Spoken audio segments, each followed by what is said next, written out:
Okay, we're back. Sorry, this is take 2 of post game live. Hopefully you've watched the first part.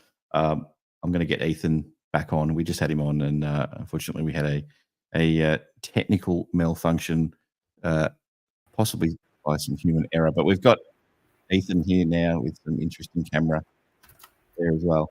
Can you pick that up, Ethan, at all?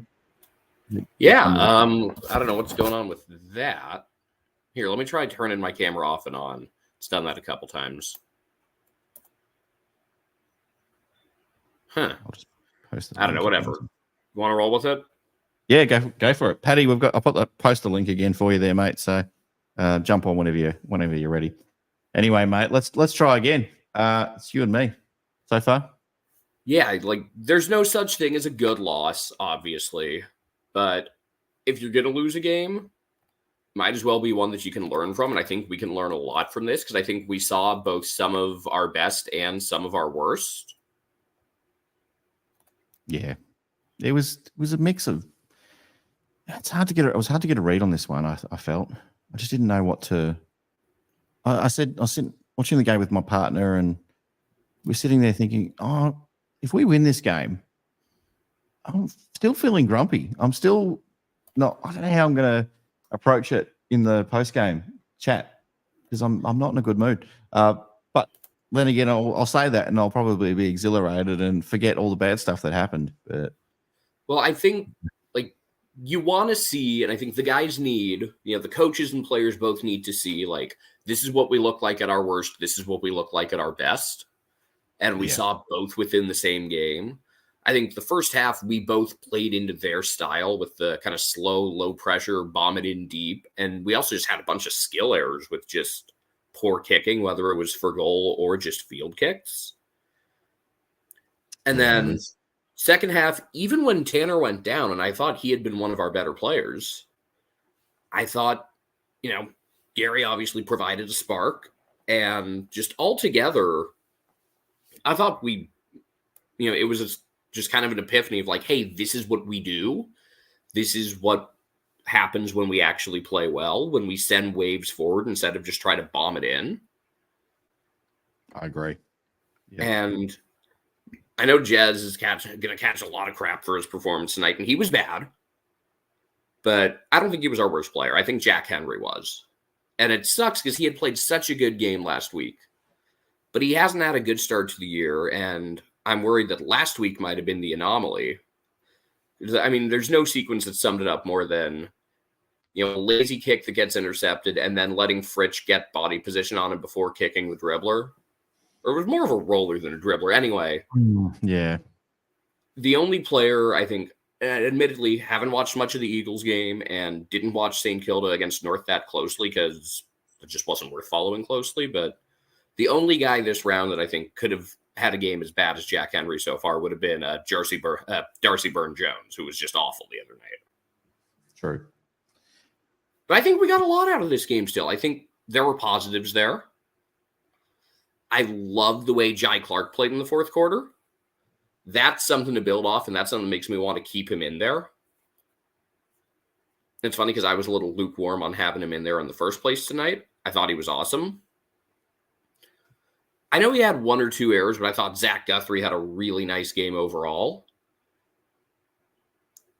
Just there were elements like when we were trying to bomb it in long, it was frustrating because it reminded me of some of what undid us in 2021. And then we also had moments where we were just getting beat by a guy who had been terrible up until this week. With Harrison Petty, just like last year's, Jake Riccardi was awful until we played the Giants, and then he goes off. Or Jack Lukosius starts the year terrible and then kicks 5 on us. Credit Harrison Petty for playing a good game. He played Credit great. Tom McDonald for playing a good game and making Jess's life difficult. Max Gawn played a good game. Fourth quarter, Gawn really stepped up. Before that, I thought he was he was solid. He wasn't amazing. Fourth quarter, he was really good. And Caleb Windsor, that kid's special. He missed one. Shocker. He missed one from 25 meters out at one point. Well, that was after one of the worst calls of the season. So that was karma. Yep. I'm glad the 2 points out of that because it was that basically cost us 2 points because they ended up getting another sequence after that. They got another attempt.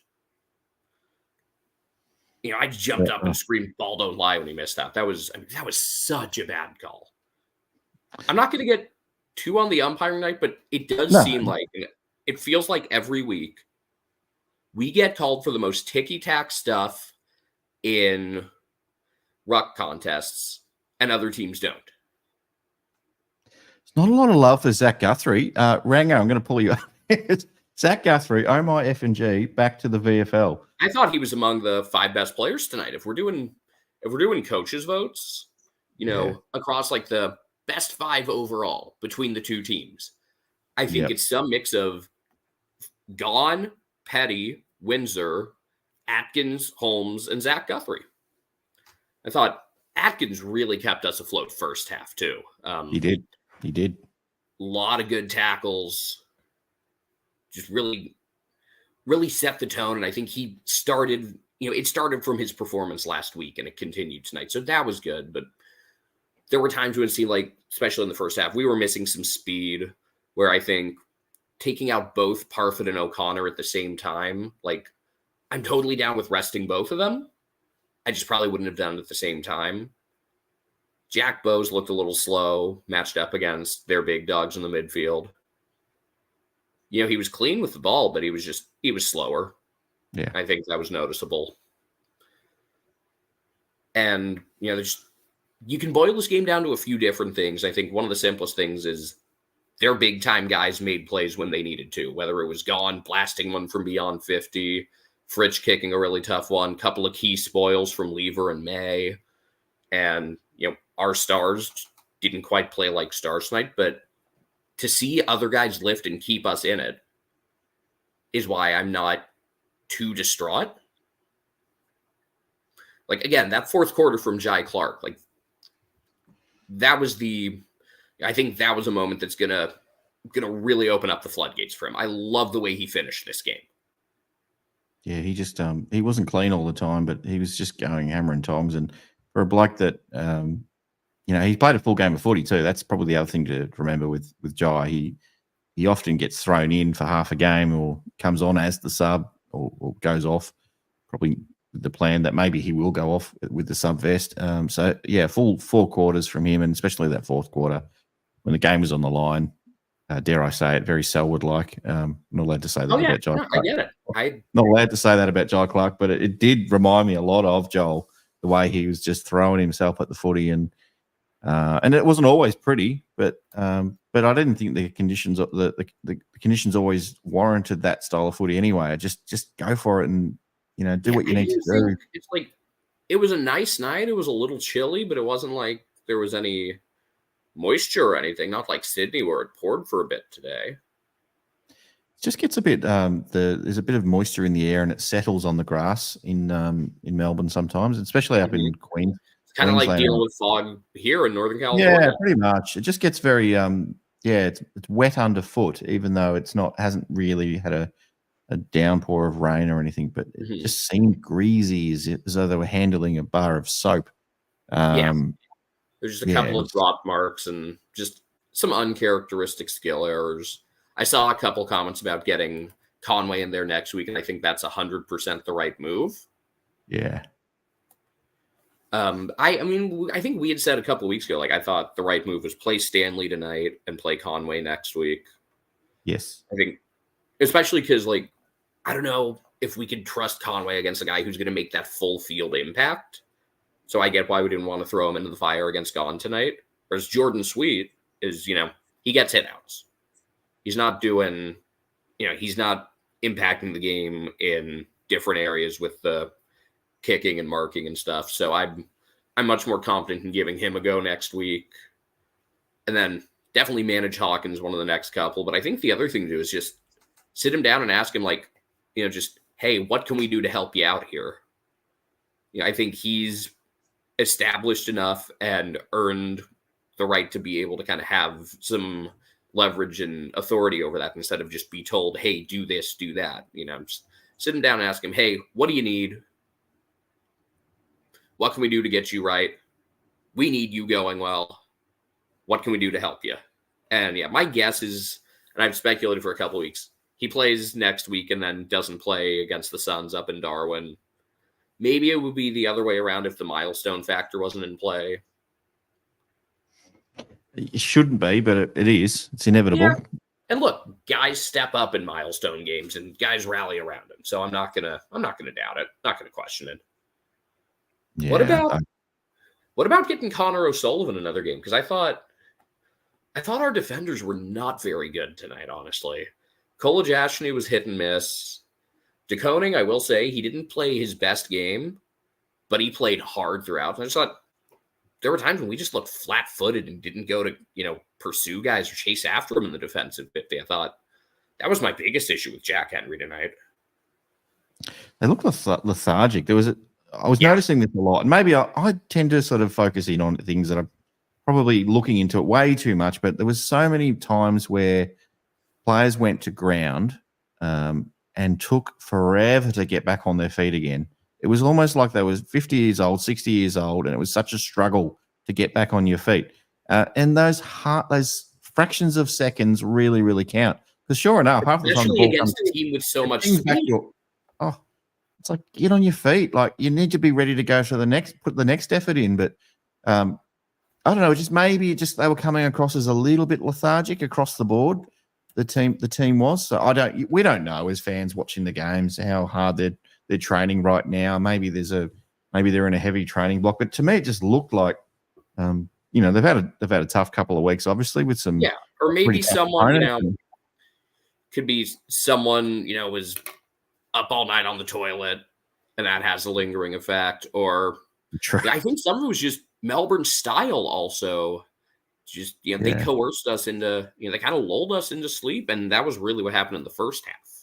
I think it was Tom Atkins was the man who was just giving effort after effort after effort. Yeah.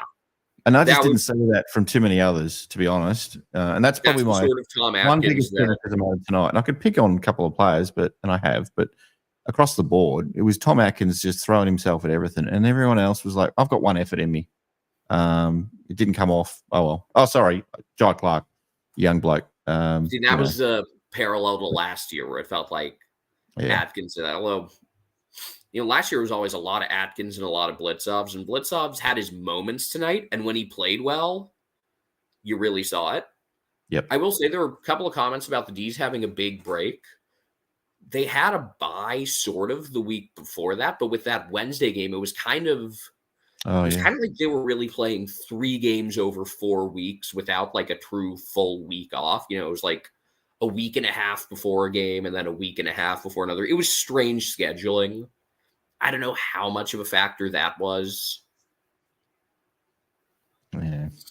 But I think this is just, we can get something out of this. I think, a comprehensive review of the film can show, you'll have moments you can show the guys, this is what works, this is what doesn't. Let's take it into next week and hit a reeling port team where we can. Although they should have Aaliyah back, and they missed him badly the other night because it meant Brandon Zerk-Thatcher had to lose, had to go up against much bigger guys. Hopefully seeing him will get Hawkins right, because he's owned him a few times. I've said for a while that Brandon Zerk-Thatcher is Hawkins' son. Maybe that's all it takes. Yeah, well, it did look like I think that's possibly going to give Tommy Hawkins reason to get up on game day next week. Ooh, here we go. Here's a possibility back at home, but he's due a break. I know you're not big on Jack Henry, but maybe it's time to give him a bit of a rest as well. I think whether O'Sullivan another game, O'Sullivan in for him for a game. Love to get O'Sullivan in for a block of games. May not happen this year, unfortunately, but I'm glad they're sticking with Jai Clark for a little bit longer. Oh yeah, he made his case tonight because like you said, it was a full game and he got better as the game went on, and that's my biggest positive about it tonight. Like, okay, I don't know what's going on with my camera now, but Zach Guthrie was good. I was surprised his disposal efficiency was listed as pretty low, but I thought Max Holmes was just really solid throughout. Yeah, we just talked about, but this was like the breakout game from Jai Clark. And that's the biggest positive out of this game. maybe just a week off, Stewart was just more pedestrian. He wasn't bad, but he wasn't all that noticeable, which was weird. No. Look, it's going to be an interesting one. I think there's the days in the next few days. We'll get to think about it a little bit more and wrap our heads around this result and what it means. And I might want to watch the game. Well, do I want to watch the first half again? Probably not. You don't want to watch. Well, you don't want to watch the second quarter again. It was. I want to watch the second quarter. Start from the first quarter. Fast forward. Get to the third quarter, and off we go. But we'll need to for next week. You get a couple changes. We'll see about Bruin, but I think manage Tui. I think you want to manage him every couple of weeks, and I'd rather do him next week and have him fresh for the Suns instead of sit everyone for the Suns. Definitely Conway in next week. Yeah, Parfit for Bruin. Get O'Connor back in. Probably. So I guess if I had to guess right now, it would be O'Connor, Parfit, and Conway in for Stanley, Bruin, and Tui, and then a week later you go Neal for Hawkins, and probably give Stanley a go against Witts, but I'd be down with giving Conway a second straight game against Jared Witts. I think that would be a really good test for him. I actually think body type wise, I'd much rather have Conway go on Witts. Possibly, yeah. All right, mate. I better keep moving. I've got a few others in the chat. Sorry about the disconnection before, and thank you to everyone who's in the live chat now. We had a bit of an issue before when the stream suddenly ended, so this is kind of our take too. But Ethan, really appreciate it, mate. I know it's I know I love getting you on every week. Unfortunately, the streak has come to an end. We haven't been able to make it 8 in a row, but we'll be back next week. I think we'll be back on the winning list next week. Better these guys than Carlton. Yes, exactly right. You have a wonderful Saturday over there, and hopefully again we'll see you. We'll see you in a week's time. Catch you around. Thanks for having me. No worries. Take care. I'm still struggling, everyone. I'm still struggling. Hydrocodone. Upside, I would rather lose to Melbourne than Carlton. Exactly. That's exactly right. Very good. And Sam says, everyone here is backing Cameron. He's on 800K a year. We deserve more than that for the money that he got brought to the club to win games. Let us down big time. No one can have bad games on that coin. You're harsh, Sam. You're very harsh, but you're right. Like, he didn't have his best game, but we judge him by Jeremy Cameron's standards too. So, look, it's very uncharacteristic of him, wasn't it, to play like that, especially in that fourth quarter. He did go quiet. Maybe he wasn't quite right. Maybe he was a bit off under the weather. He still got the ball. He just didn't kind of convert, didn't execute at the end there, which is a bit of a shame. So he'll be right. He'll be right. We'll get him back to normal next week. But a man who was on the previous stream before we got disconnected, and he's come back for more, is Paddy. Thanks for being so patient, Paddy. Here you are. Here's your moment to shine. How are you? I'm pretty good. I'm okay. You're okay. Yeah. A bit disappointing, but what happened? Yeah, it was really frustrating. Even that second quarter, especially, really, when it was terrible to watch. But I thought we had a few good moments. Like, I thought in the fourth quarter we did well to bring it back a couple of times. Obviously, Jeremy Cameron missed a couple of set shots that he'd usually convert. But I think, and also when you can take into account that we've played a couple really tough games in the last couple of weeks, and physical games too, like Brisbane in the wet. I was at that game and it was highly contested and physical. And obviously we've been able to manage players, but I think it wouldn't have had a massive difference, but I think it would have had some effect on the way we played. But that's just my thoughts anyway. Yeah. What do we need to fix up? Do you think, after a loss, there's always talk about we've got to drop half the team and bring in 12 new guys. Is that the answer? I mean, clearly there's always there's often an injury that comes out of a game, and someone's always forced out in that way. But is it?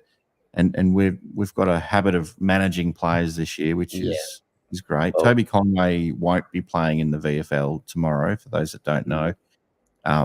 And because Geelong's looking at a 6-day break, we play Friday night next week. There's no chance he was going to play VFL tomorrow and then back it up 5 days later and come into the team. Yeah. So clearly, to me, that says he's coming in even before tonight's game. Yeah. He was always coming in against Port Adelaide. I would put the house on that. Yeah. Maybe the car, maybe not the house. I'll put the car on. But who knows what can happen during the week, Paddy? He might trip over his dog and crack his eye open or something. Well, I don't know. Well, the beauty of our start is that we're now able to manage players, whereas last year we were not in a position to manage some of our older players at all throughout the season. But I thought I really liked Jai Clark's performance, and luckily for him, I think Parfitt will probably end up replacing Bruin, and I think he'll be a very important in for the team, just the way he plays with the absence of Dangerfield. We obviously, I think around the footy, as you said, Atkins played really well, but I think a few players probably weren't getting in and under the packs as much as Atkins, and obviously Dangerfield is a massive presence. But I think Parfitt is a highly contested player, and I thought he'd be a really great in. And other than that, I thought there were just some players who were a bit patchy. Like I thought De Koning played really well in parts of that game, as well as I don't want to not to be rude to Ethan, but I think Jack Henry was not as bad as what he was suggesting. I thought he was he actually played okay. Obviously at the end, that chip kick which turned it over wasn't great, but I thought the courage from Jai Clark to execute that switch was absolutely amazing. It was very brave from his part. But honestly, I thought Brian Myers, his kicking was still okay, but it just some of his decision making wasn't, I think, the same. Like there was a few kicks that he chipped short, which I think usually would be just a handball. That's just my thoughts. And I also thought, obviously Conway is looking pretty likely to come in, but after last week's performance, I thought Stanley did a pretty good job on Max Gawn. That's just my thoughts, but I thought he did okay considering how he went last week. He did pretty well to rebound and sort of hold his own against Max Gawn a little bit. But yeah, I think I agree. Yeah. Based on what we saw tonight, I think it just sort of came down to a few patchy performances, and that can probably be fixed up without too many drastic changes, you'd think. But I think obviously there'd be a few players to be managed after a few games like that. Like Zach Tui has played a couple in a row, and he's obviously, I think there was some thought that Mackie and Chris Scott, someone wanted him to go and someone wanted him to stay. There's some, I think he'll probably get managed, which is fair enough. He's played a couple hard games in a row. And I think Duncan probably could be managed. You never know what Scott's going to do because it's sort of a bit unpredictable sometimes. But yeah, I think Gary Rowan will be a massive involvement too. Like when he came on, he was really good, I thought. And as soon as he came on, his first kick went straight into the middle and it was perfect. And I think it almost resulted in a goal, which was really good. But I think the main thing was Melbourne.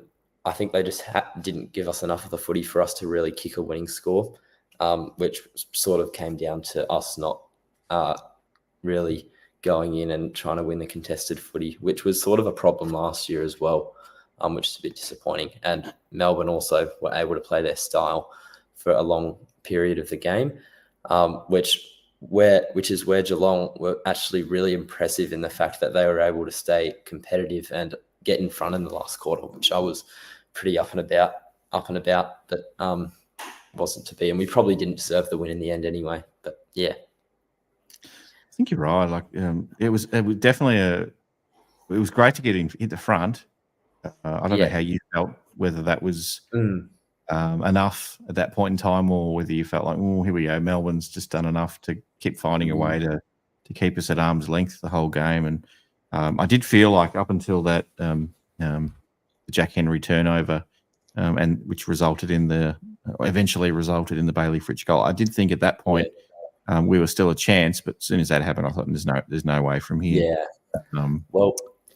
I think did Bailey Fritsch kick a goal in between the Jeremy Cameron misses, or did Jeremy Cameron miss? I'd have to look at the timeline again, but possibly. But yeah, don't forget about the Mitch Duncan miss as well. Yeah. That on the full. Oh, Mitch. Oh, Mitch. Engel kicked one out in the full as well, I think, from memory. Yeah, I think he was going. Was it going inside 50? He put it out in the full. I thought Stengel was okay though. Apart from that, he was good. Yeah, tonight. Stengel's actually. I think he's done really well so far this season after a bit of a what do you call it? Quiet one last year. But I thought Zach Guthrie stood up really well, and I said Tom Stewart had a quiet game, but I look at the stats and he's had 20 touches, but 20 touches again. Yeah, I think Zach Guthrie stood up really well, and Sander Coding, I think the last couple of weeks has been throwing his body around pretty aggressively, which I've sort of enjoyed to watch really, but it's just a bit. It's just frustrating, really. It's the only way you can describe it. It's funny, isn't it, mate? When you listen to and read, read people in the chat and jumping on, we've all got difference of opinion. We might be right, we might be wrong, but everyone's allowed to have an opinion. And as much as we can, we try to keep it respectful at least. But never be afraid to have an opinion, people, because that's what this is about. Like this is why we do this show. We come on. Look, yes, guess what? We don't have an AFL background. I've never played a single game of AFL footy. Paddy, I'm pretty sure I've kicked the ball around and played competition, but I haven't played at the elite level.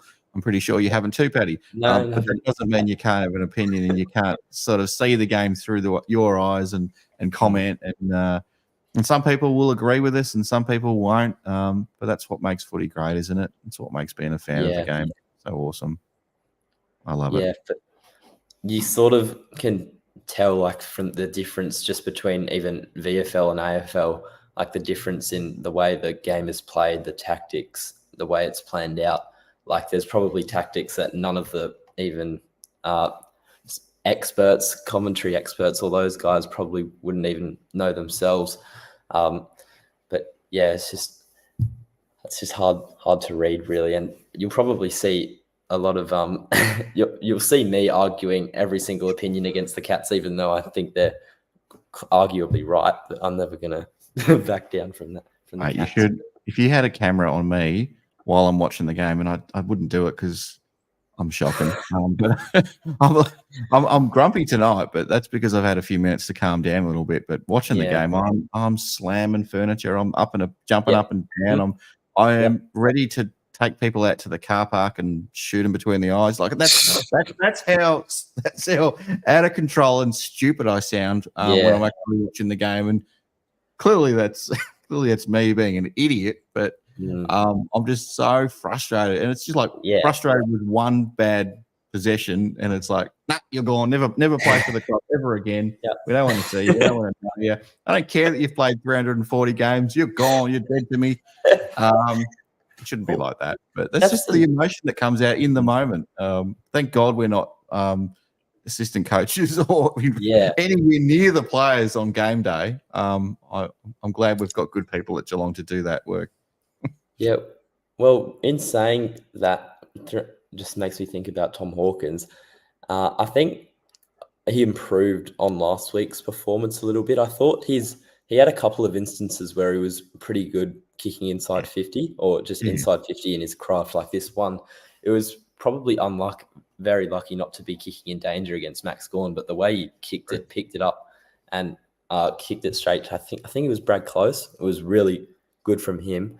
That was amazing. That handball that he handballed about 15 to 20 metres. On the run. Unbelievable. But just unfortunately not getting into positions where he can have a real impact on the scoreboard. But it might turn.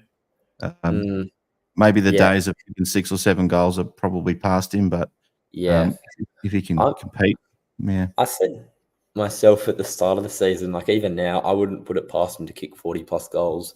And if he can do that, I think it's a fair contribution, especially in his last season. And I don't think you'd have any other players at his age, and especially for his size and the way he plays the game, getting anywhere near that in their last season. So it's just hats off to him, really, for being able to stay as one of the better key forwards in the competition.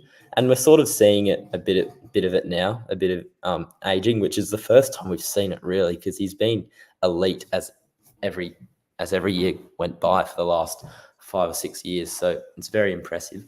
But yeah, I hope that we look back on what's today, the 4th of May. We look back on this in 3 years' time when Hawkins brings up his 900th goal. And what we wrote him off in round 8, 2024. And look, we all thought he was done. And he proved everyone wrong. And he's kicked 4 goals a game since then. He's an absolute star. And he's coming up to game 400 soon as well. No, it probably won't happen. But just like people that write off the Cats, Paddy, don't write off Tom Hawkins. Yeah. Well, he's got a fair bit to go still. I don't think many people have in the past. I'm sure some people have written him off, but I'm pretty sure he'll definitely get some criticism after the last 3 games. But it's not like, every player is going to have some bad patches, really.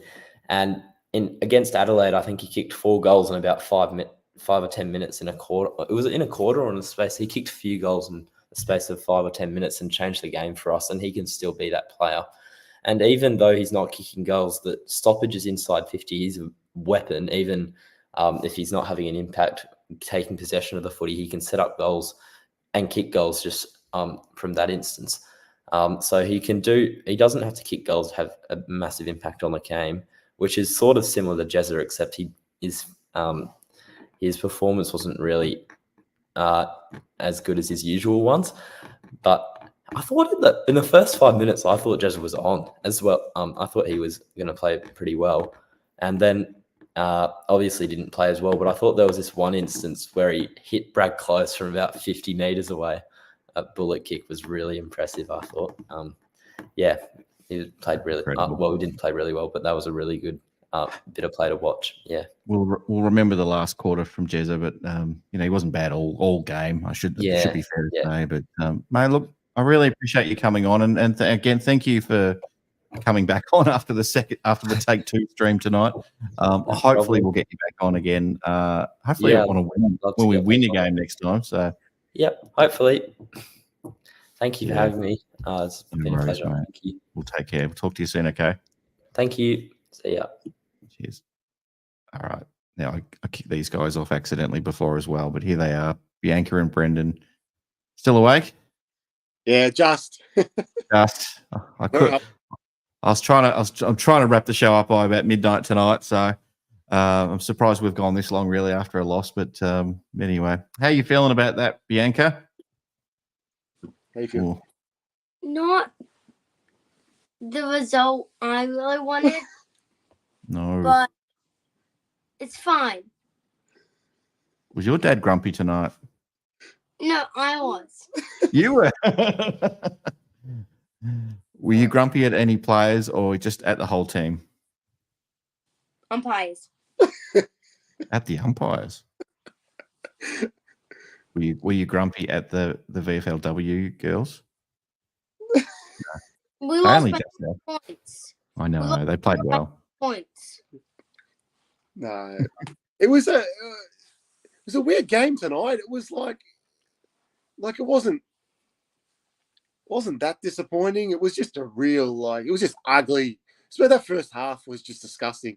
It was really bad. And I think I said because didn't Melbourne play garbage last week as well, and it just turned the game into complete shit. It felt like that tonight. That the way Melbourne were playing was rubbing off on us, and it was just it was horrible to watch. It was just really bad. Like my wife worked night shift last night, so she hadn't slept, and I'm surprised she was still awake. She was sitting there with us. It was just it was ridiculous. But then it opened up in the second half, and if there was a player we didn't want to lose a midfielder, especially like with the, Yeah. we just don't have the depth there in the midfield. And then when Tanner Bruin, we saw him go off with a shoulder injury, like, oh, this could really hurt.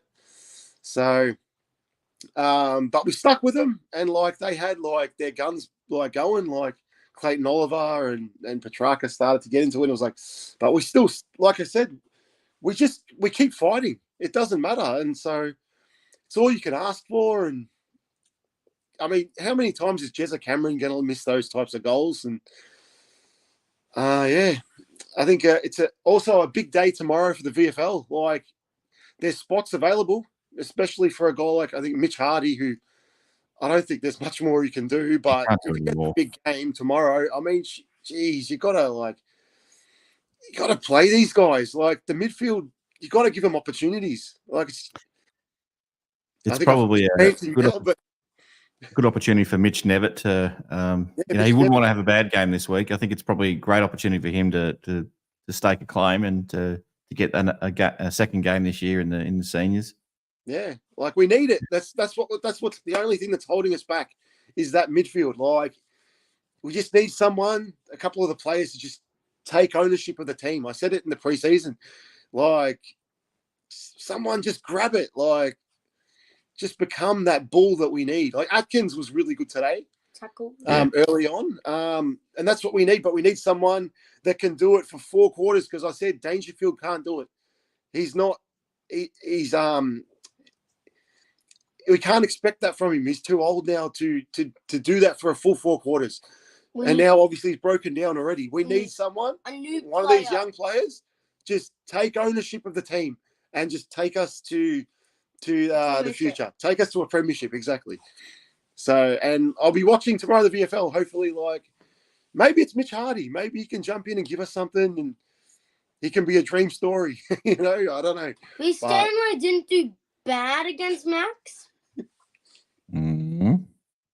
He almost won the blocking rock contest, but what else? I don't know. Tell us whatever. Reese has had better games, but yeah.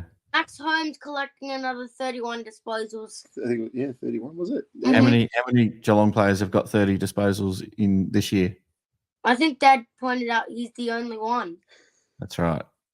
He's the only one this year, and he had that goal that should have been paid.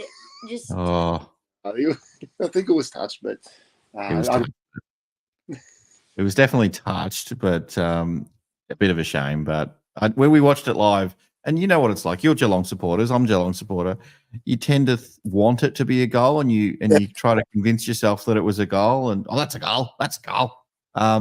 But in my heart, I watched that. Well, that's not a goal. They'll bring that back for sure. Yeah. No, we were there. Man, you were there? You're already home. Okay. Yeah, we were in the car when the I thought so. Yeah, yep. No, we've just got home now, but yeah, we were at the game, and like we thought it was already done. We thought we were waiting for the ball up, and then oh no, like oh no, yeah, just no, it wasn't meant to be. What I heard, I kept getting my phone started blowing up. Apparently, we're on TV a bit. Like I think. Okay. So.